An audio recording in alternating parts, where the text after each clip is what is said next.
Eco Tejas world class electric bike అతి తక్కువ ధరలోనే.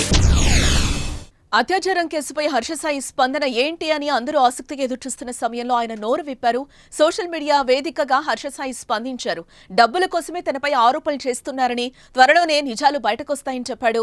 నా న్యాయవాది మీ ముందుకొస్తారంటూ హర్షసాయి తెలిపాడు. కేసుపై హర్షసాయి స్పందించిన హర్షసాయి కుటుంబ సభ్యులు కూడా అజ్ఞాతంలోకి వెళ్లినట్లుగా తెలుస్తోంది. హర్షసాయితో పాటు అతని ఫ్యామిలీ మెంబర్స్ కూడా ఫోన్లు స్విచ్ ఆఫ్ చేశారు.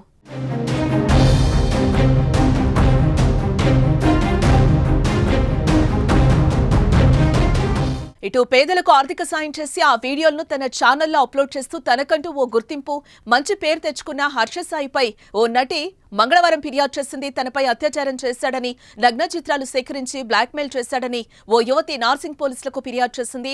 అంతేకాక పెళ్లి చేసుకుంటానని నమ్మించి పెద్ద మొత్తంలో డబ్బు తీసుకున్నాడని ఫిర్యాదులో పేర్కొంది. ఆమె ఫిర్యాదుతో హర్షసాయిపై నార్సింగ్ పోలీసులు 376, 354 సెక్షన్ల కింద కేసు నమోదు చేశారు. హర్షసాయి తండ్రి రాధాకృష్ణ కూడా తనను వేధించాడని కూడా ఆమె ఫిర్యాదు చేయడంతో హర్షసాయితో పాటు అతని తండ్రిపై పోలీసులు కేసు నమోదు చేసి అదుపులోకి తీసుకునే అవకాశం ఉన్నట్లుగా తెలుస్తోంది.